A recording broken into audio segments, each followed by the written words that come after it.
Il s'agit de Philippe Brogniart. Je vous prie de lui faire un tonnerre de jazz d'applaudissements.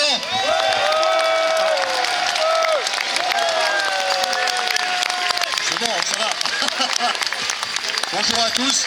Alors c'est vrai que là, je vais parler moins que ce que j'avais pensé parler, puisqu'en fait déjà mes collègues ont déjà dit beaucoup de choses, mais je vais insister sur deux petites choses. Tout d'abord, déjà, vous pouvez nous remercier. Nous, on est venus de Lyon et puis on a apporté le soleil. Okay. Voilà. Alors on a aussi, on a la charcuterie ambulante qui est derrière, etc. Vous pourrez voir à la fin du rassemblement. Alors, je voulais vous dire aussi, il y a quelque chose sur lequel on a mis le paquet depuis le début de l'année à Lyon, et ça marche pas mal. C'est-à-dire qu'on a essayé de faire au maximum des rassemblements unitaires, parce qu'en fait, on est tous un peu en panne en se disant mais pourquoi les ténors ne se rassemblent pas? Pourquoi il n'y a pas d'union? Pourquoi il n'y a pas d'union? Il faut savoir qu'au niveau de la base, il y a une très forte demande, vraiment une très forte demande. Et en fait, ce qu'on constate, c'est que même s'il n'y a pas d'appels à s'unir qui viennent du haut, voire éventuellement quelquefois des volontés de dire bah non, on ne va pas agir ensemble, etc. Nous, ce qu'on constate sur le terrain, c'est que cette convergence va croissante. Donc par exemple, je dirais, on a très régulièrement avec nous les gens de DLF, les gens de l'UPR, aussi ponctuellement des gens de VIA qui commencent à venir.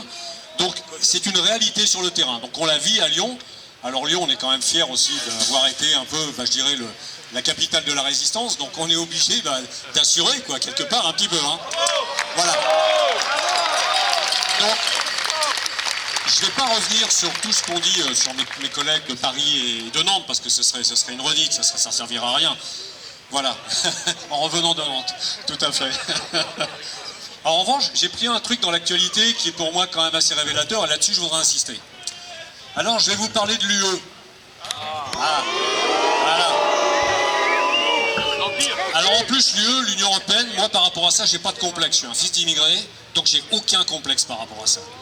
Alors, l'UE s'inquiète, je cite, de la situation de l'état de droit. On va se dire, ah super. Ah non, non, non, non. Il s'intéresse à la situation de l'état de droit en Pologne. Parce que la Pologne aurait mis en place une réforme de la Cour suprême, écoutez bien, qui permettrait au gouvernement de placer des juges favorables au pouvoir. Je me suis dit, tiens, mais on parle de la Pologne, on est sûr? Et quand on parle de la situation de la France, où en fait, il n'y a plus de contre-pouvoir. Ils ont tous disparu. Toutes, je dirais, les corps constitués, les syndicats, ils sont absents, ils sont tous couchés. Je ne parle même pas des partis d'opposition. Ils mangent dans la main du pouvoir. Enfin, ça devient pathétique, pathétique. Mais ça, visiblement, cet état de fait, je dirais, la perte de contre-pouvoir en France, ça n'a pas l'air d'inquiéter l'UE. Pas du tout. Et puis en 2019, quand le pouvoir en France avait donné l'ordre de réprimer dans la violence les manifs de gilets jaunes,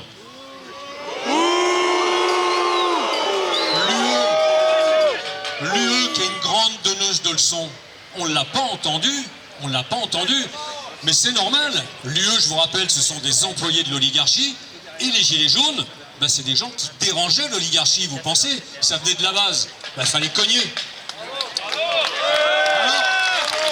Alors, j'ai encore un petit billet pour l'UE.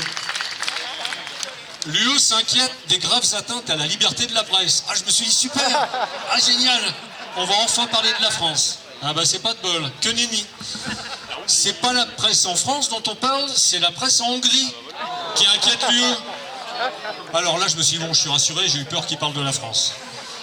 En conclusion, l'UE, c'est un camp de concentration à ciel ouvert. Ce sont les rois du deux poids, deux mesures. Donc, j'ai envie de dire, pour eux, il y a le bon totalitaire, mais il y a aussi le mauvais totalitaire. En fait, l'UE, c'est une prison, une institution stalinienne. C'est la prison des peuples. Alors, j'ai envie de crier, Polexit, Hongrexit, et surtout, Frexit!